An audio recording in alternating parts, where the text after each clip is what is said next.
G'day everybody and welcome to the M&M show. We are wrapping up February, Michelle, uncertainty. So our magnitude question for the day is, how have you embraced uncertainty in the month of February? Thoughts? Yes, hi Emma. Yes, uncertainty I think is just part of our everyday life. I think one great example in the month of February is we have just come off the PTR International Virtual Symposium, it was an amazing conference.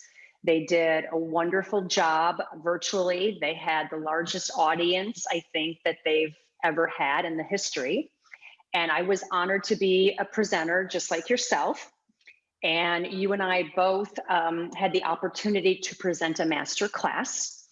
And as often as you and I have been on virtual things and using technology, we plan, we prepare, but I know that you and I both still go into these things at go time with uncertainty. And I planned, I prepared, and when it went live, tech issues happen. And the thing with that is you need to maintain your poise and your patience, which I believe that I did. And you just have to work through the uncomfortableness and the uncertainty. I think that your masterclass went much smoother than mine. Is that safe to say? Yeah, it is safe to say. Yeah, I mean, I got lucky, but it's still, a couple of minutes before, there's all that anxiety about all the what ifs. And I know certainly if I hadn't have got on a bit earlier, I learned something new every time. If I just tick this box about, make the sound, optimize the sound, but not optimize for the computer, then at least I can see people. So I learned that like 2 minutes before the masterclass to at least then not feel like I'm just talking into a blank screen when I was sharing the PowerPoint. So I was so that felt like a real uncertain, how's this going to go? And then, fortunately it went well. But no, it was a great week. It was a great week. Good. Kudos to you for embracing uncertainty, which of course was the mindset tip about controlling the controllables and yeah. And what else in the month of Feb for you, Michelle? Anything else come up for you with uncertainty? Well, I think with our uncertainty and, and your great, mindset about controlling the controllables, I'm in Florida. We were great to be outside, but we still have weather issues. And yesterday I had a full schedule of coaching from 8 a.m. in the morning till 7:30 at night. And of course it starts raining. So there is uncertainty of, is it going to rain for an hour or is it going to rain all day? And you're calling everywhere. Is the court dry? Is the court not dry? So again, trying to control what one can control. And it's like, okay, well, we need to cancel. But as the day goes on and maintaining positivity, and lo and behold, I had other clients that called me at the last minute to get in. So I was able to get them in had it not rained. So I was able to make up a little bit of it. And I got the end of my day, evening classes in.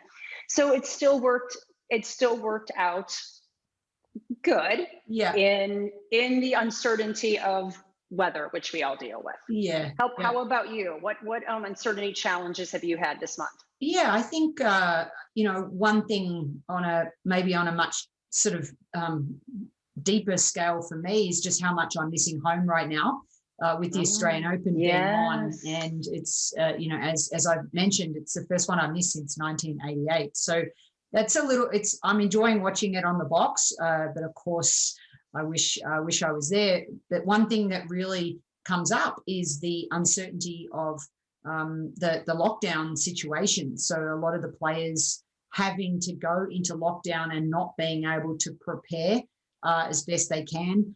And, certainly maybe it's contributed to some of the little injuries that we've seen, especially on the men's side.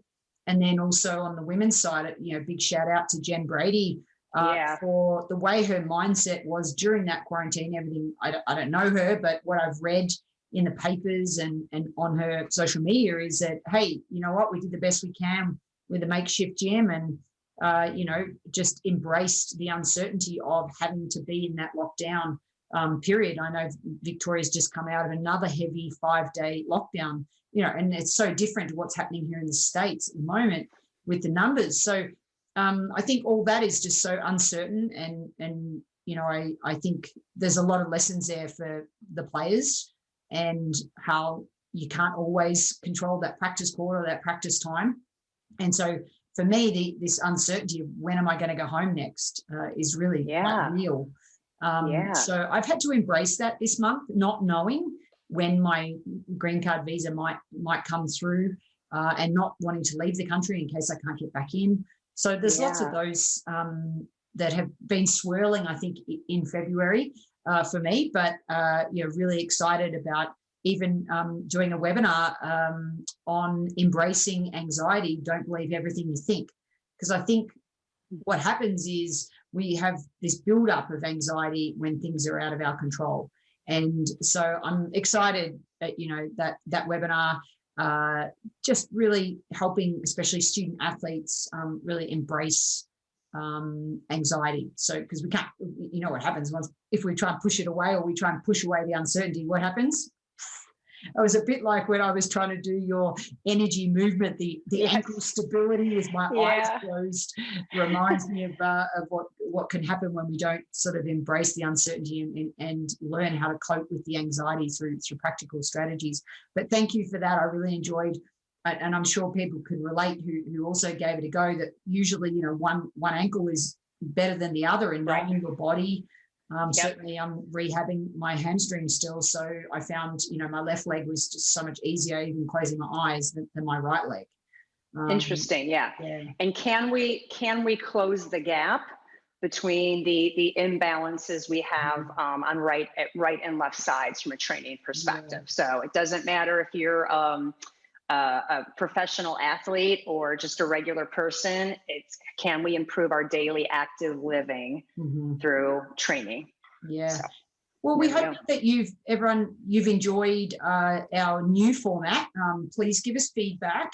So it's pretty much the first Monday we create the theme, then we've got the energy movement, then we have the mindset tip, and then we round off the month as we've done today with our magnitude question, reflecting on the theme and how it's impacted our lives. And of course, we'd love to hear how uncertainty has impacted your life too.